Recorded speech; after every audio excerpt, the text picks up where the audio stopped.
Hello, this is Tim Law with Planet Forward Coaching and Self-Reliance You. Always remember your dreams, your goals, your career, and life are all essential. Whatever your mind can conceive and believe, you can achieve.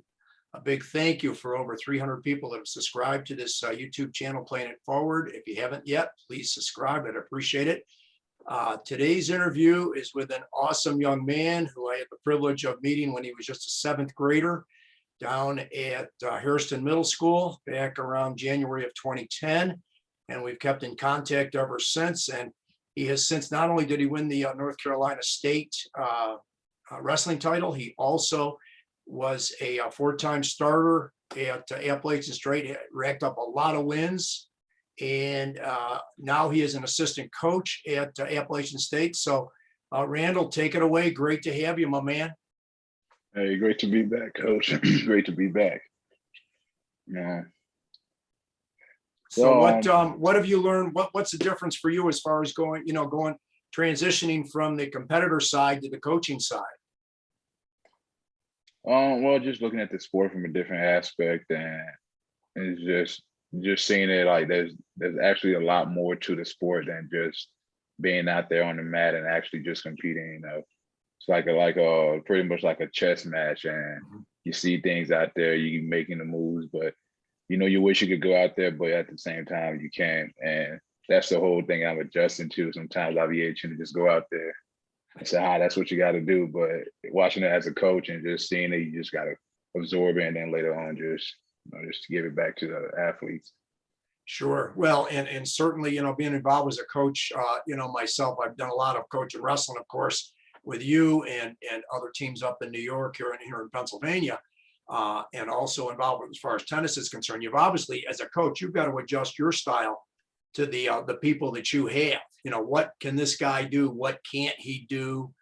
It's a whole lot of, scouting and a variety of things. So how have you adjusted your style to the particular athlete that you've had, Randall? Well, there's a couple of them have been my partners. I've known them and I've seen them wrestling. I rolled around with them when I was still competing, and now coaching. Well, just having to adjusting my style to the way they wrestle, and it's something that I'm still learning as well, because I'm still used to my style, but at the same time I know I have to make the adjustment to that style, and it's still a whole learning process, and it's a new thing for me. But I've adjusted my style to wrestling from some of the guys in the room, just to give them different feels, and just for the sake of the sport, or for the sake of what the event that's coming up, just the feels that you need. And it feels weird for me at times, but at the same time, adjusting styles is something that I'm getting a hold of, and I feel like it's definitely making me a better coach. Sure. And what with the other coaches you're involved with there at Appalachian State, Randall, I'm assuming because you're one of the bigger guys, you probably do a lot of the working out with the upper weights pretty much. Is that fairly accurate? Yes. Mm-hmm. Okay. And what kind of style do you see that's different teaching those upper weights, let's say a heavyweight or a 197 pounder, let's say, compared to, the advice you might give to a middle or a lightweight? For a bigger guy, let's say for a bigger guy, heavyweights, if you take a shot and can't and get stuck underneath your opponent, it's a different ball game. But yeah. I've been caught there a couple of times, and I've been making some adjustments myself and passing along to the bigger guys. Just high level, just for bigger guys, I just say high level attacks. And if you do take shots underneath, you hit your knee, just make sure you're in a trajectory that brings you up your opponent. As for a light guy, I just say you're fast, you can move side to side, just keep the motion going, and constantly faking, and go to your legs attack. Go to what do you do best? So Sure. Well, and what do you think of that Minnesota heavyweight Gable? The guy he's incredible. Obviously, you got to see him up close and personal. What's your opinion of that guy as a wrestler there? Because he also made the Olympic team, as you saw. Oh, he's definitely changing the ball game at the heavyweight weight class. He's ever since I've been in college, I haven't seen heavyweights. I've been seeing like different. Well, from high school, the way heavyweights wrestle coming to college, and I started seeing the difference in those in the heavyweights. And nowadays, with him in the game, he's just a different breed, and he moves different. He's not an average heavyweight, and Mhm. he's doing big things. And I feel like he's definitely going to continue to do big things. Yeah. He's definitely he weighs about 265 and he moves like a lightweight. I mean, the guy's incredible, that's for sure. Yeah. You got to be a very tough matchup for anybody. Well, tell us about your other coaches, Randall, and some of the guys that you're looking forward to going, coaching next year and everything, and starting kind of with your coaches there. Um, really excited with the whole coaching staff, and really we're looking to build our upper weight, and a lot of the rest of our coaching staff sees that, and not really looking forward to seeing what they can bring to the table next year. I've honestly been learning a lot from them this year, like from example of Ian Miller. He wrestled at Kansas State, 3-time All-American. He has some tricks, and I'm learning from him, and he just keep pulling out new tricks here and there, and I'm just learning new techniques, and I'm looking forward to learning some more from him in the future. And along with our lightweight coach, assistant volunteer, DJ Feldman, he pretty much some funk, some rolling around. Sometimes if you're a big guy, you know how to roll around. You have a slight advantage, and I'm picking up some things from there. But he's been doing real good with the little guys and been on helping them hone their skills. And I really like the way he wrestles with them, and I'm looking forward to working with him again next year. And along with the head coach, Coach Bentley, he's phenomenal. Just continuously doing this thing, setting new heights for the program, achieving new heights for the program, and just breaking records and all those good things. Sure. So, Well, and fortunately, I've had a chance to meet your head coach there a little bit. I might have met the other assistant coaches if they were there a couple years ago, and I saw you down at University of Pennsylvania for the Keystone Classic. How did your team, Randall, get through and I was so impressed with the whole NCAA thing outside of some of the Ivy League schools that didn't compete in it. How did you guys handle the COVID protocols and things like that? How did you deal with that? Because obviously, I can't think of a sport where you're obviously in closer than you are with the sport of wrestling. What did you guys do to make sure that you were avoiding the COVID scenarios?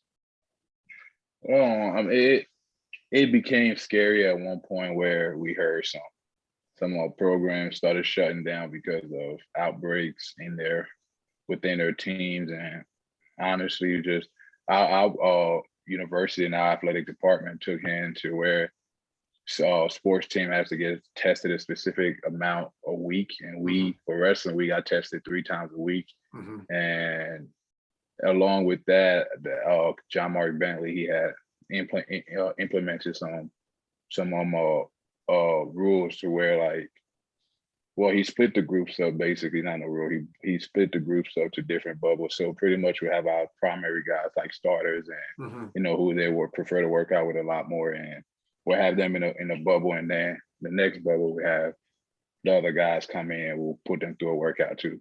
It's been time consuming, but we had to do what we had to do just to meet the protocols, because keeping our bubble small and just keeping our our primary guys healthy, and along with the rest of the team, just having the team be COVID free is something that we really strive to do, and we had a pretty good handle on that as the season went on, and by following those protocols, we ended up having a good season, making and breaking records, and going to the national tournament, bringing back an All-American. What weight did your All-American make it at, Randall? 149. 49. Okay. What's his name? Jonathan Milner. Okay. Very good. And what, besides some of the COVID protocols or whatever, obviously being one of the assistant coaches, you're probably going to be asked to possibly do, or at least speak to people as far as some recruiting and that type of thing. What kind of role do you see yourself doing with, possible recruiting of some of these younger guys coming into the App State wrestling room? Since a big factor would be the fact that I've actually, I wrestled here at Appalachian and I went through the program, and I can really attest to a lot of the things that go throughout within this program, and just let the guys know, what it takes to just make it through here, and just, give them in and out about how it is to be a college athlete, from being a college athlete and being on the team, not transitioning to a coach. Sure. At the same time, like I said, I'm learning too with the whole coaching and recruiting process. But I feel like, me also saying that back when I was wrestling, we didn't have an upper weight coach, and I'm on the staff now. And that's one of the biggest things. That's one of the biggest factors I also bring to the table. Sure. And going forward, now you're All-American there at 149. What year in school is he? He's he next year would be his last year. Okay. So he does have one more year, which is very cool. And you said he made All-American, which obviously make the podium top 8. What place did he take?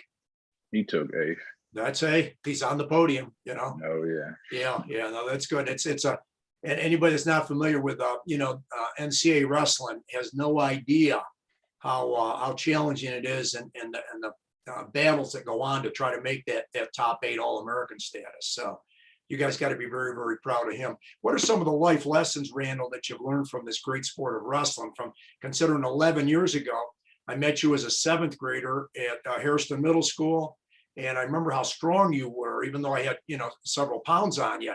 I couldn't believe how strong you were at that young age, and you had a phenomenal work ethic, as good a work ethic as any wrestler I've ever had the privilege of coaching. What are some of the life lessons you've learned from this great sport that you apply to your life now and you try to show other student athletes? What you put in, is what you get out of it. There's no way around it. There's no sugarcoating it, and just in life, and in this sport, I had to learn that if you try to do things your own way and you don't really have a grasp on what you're trying to do, and you're trying to figure out by yourself, you're not going to have much success. Having faith in who's around you, who's like, for example, your coach, having the faith in your coach, that blind faith in your coach, and honestly just buying into everything that has to be done. And I've learned that over time that once I've seen changes in my wrestling and in life. And honestly, now that I've graduated and I'm a coach, and just from wrestling, everything that I do is what can I do next? How can I be great the next day? What can I do that I didn't do yesterday to make myself better? So what I put into it is what I get out of it. Sure. And how about a commentary as far as Coach Jenkins was concerned, the guy that you had in middle school? What's your thoughts on Coach Jenkins? He and I still stay in close contact with each other. Man, he still calls me to this day. Yeah. We still talk here and there, but man, he's definitely it's where it all began. It's where it all began, just with Coach Jenkins. He's definitely done a lot, and honestly, to this day, is a man that I still look up to, and I owe a debt to for helping me realize a lot of things in this world and the sport of wrestling and how far it can take you. Along, and then go ahead. No, go ahead, Randall. Fine. Yeah. And just he not just only helped me, he helped my brother as well. He became close to my family and things like that. He's a great man that definitely played a big part in my life. And that's a man that I have a place in my heart for. And Sure. Well, he and I refer to each other as our brother from another mother, Oh, yeah. He's a super guy, that's for sure. How about the late Coach Crosby? I know he had a huge impact on you, and I remember coming down for that service and funeral back in 2013. And you talk about another great man. Tell us a little bit about Coach Crosby here, Randall. Oh man, he just told you how it was, and how it is. He's not gonna really sugarcoat anything, but at the same time, he had the best interest for you, everything he was saying or doing, it was for the best of you and just trying to lead you on to the best path that he can. He also played a big part in my life, you know, and in wrestling. For wrestling, he started making me real. Like he's the one who actually started taking me outside of the like postseason, started taking me to postseason tournaments.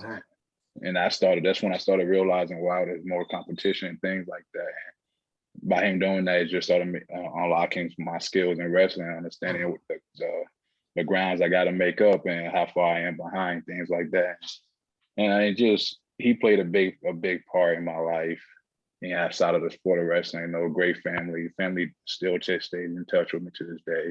And he definitely was one of the reasons why, you know, I continue to just to focus a lot more on wrestling than I did with the other sports. Sure. And how about Coach Stefan? He's quite a guy too, for sure. I know you guys are real close. Yeah, he cracks me up too. Believe me, he's a funny guy. Oh yeah, Stefan. He's Coach Greenlee. He's really a real good man. Met him through Coach Crosby and took off from there.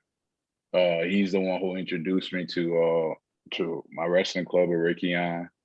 And just because he saw that, you know, I needed to get, I didn't really have the partners I needed in the room to get better. And, you know, he just started making my wrestling elevate by just introducing me to new people in different clubs that he used to associate himself with, you know, just new people in life. And definitely expanded my wrestling life and my everyday life, you know. So, I mean, he even, like, for example, he took me to, like, one of the cool things he did, he took me to Julius Pepper's house. Oh, wow. Yeah, back in, when he was staying in Lake Norman. And Julius Peppers went back, were in college together at Carolina. Okay. Yeah, and then I guess Peppers played for a couple different NFL teams, but he was phenomenal. Yeah.